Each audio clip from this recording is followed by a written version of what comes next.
Today we have a very interesting vehicle. 1973 Cadillac Superior Hearse. I've been trying to air this thing out because it's musky as all get out. And it has obviously sat for a number of years. Despite that, it's still in relatively good condition. Surface rust on the top, but solid. Lando bars are present. Fuel system, I assume, is a nightmare waiting to happen.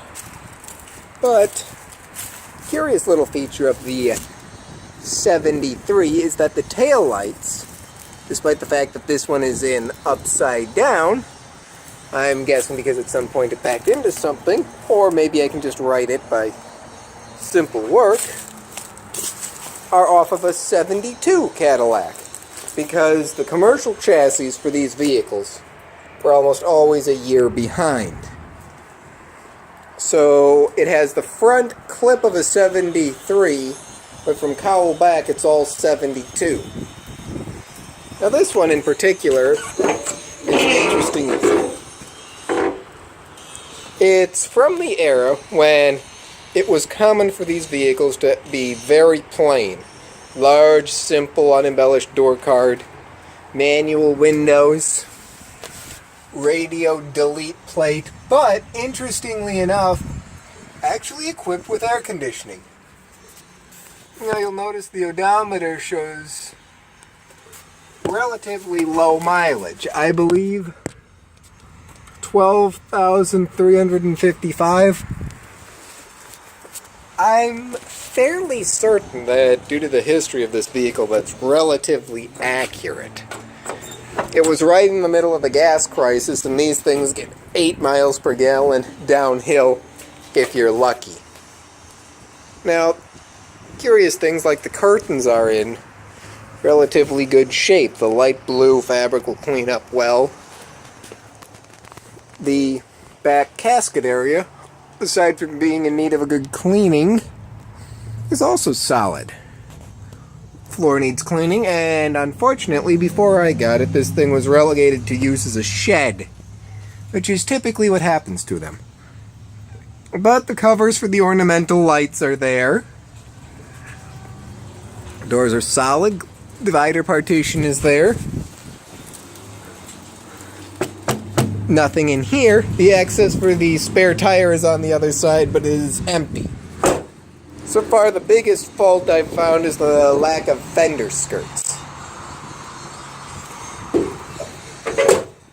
But this was one of the only vehicles you could get in 73 from GM in their luxury platform, the other example being the ambulance, that had manual windows. The engine, while present and relatively clean, has obviously been sitting for a while. The registration sticker last shows it was on the road in 2012. Oh, that's where one of the backup light lenses is. I was wondering about that. But we'll check the oil, and black is my sense of humor. Not a good sign for oil. But, you know, the fact that it's still there. I threw this battery in there. It's off of my 64 Lincoln. That's sitting in the meantime until the proper lug nuts arrive to be usable. But, curiously enough, being a Texas vehicle, you can see where it was equipped with AC, even if the compressor's missing. And I don't see exactly where the belts for it would have connected. These are old belts that will need to be replaced, but one thing at a time. It says the unfortunate downside of the smog pump here serves as a tensioner for the water pump. But for the sake of idle curiosity, we're going to see what happens if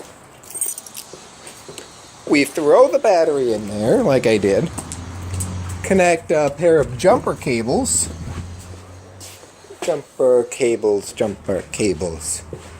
There are the jumper cables.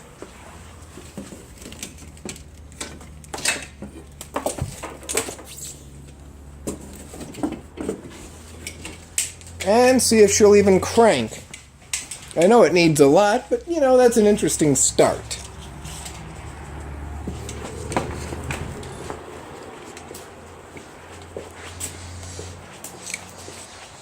The hubcaps aren't correct either for this year. They're about an 80, 81, I'm not entirely certain which. Because quite frankly, they fall under the area of Cadillacs I don't know that much about. Or vehicles in general. Once they started to get into the 80s, my knowledge really drops off. Now, we'll connect jumper cables to the battery terminals. Yes, this is a terrible way to do it. But, in theory, we'll have the first bit of power to the old girl in years. And let's see what happens. Ah, that wonderful creaky sound. Lights. Are they working? Let's find out. Yes, we have headlights. That's an interesting step. Okay, so we know the battery is sort of hooked up. At least well enough to, yeah, lights come on. Nothing when I hit the key to crank. Interesting. Brakes, gen, water.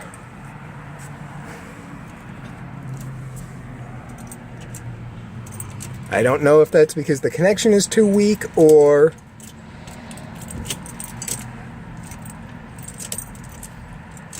Well, it lights up accordingly, so... Oh, dang it, just put a crack in the top of the dash, hitting it trying to get the clock to work. Clock is stopped at midnight, I assume, by the doing of someone else.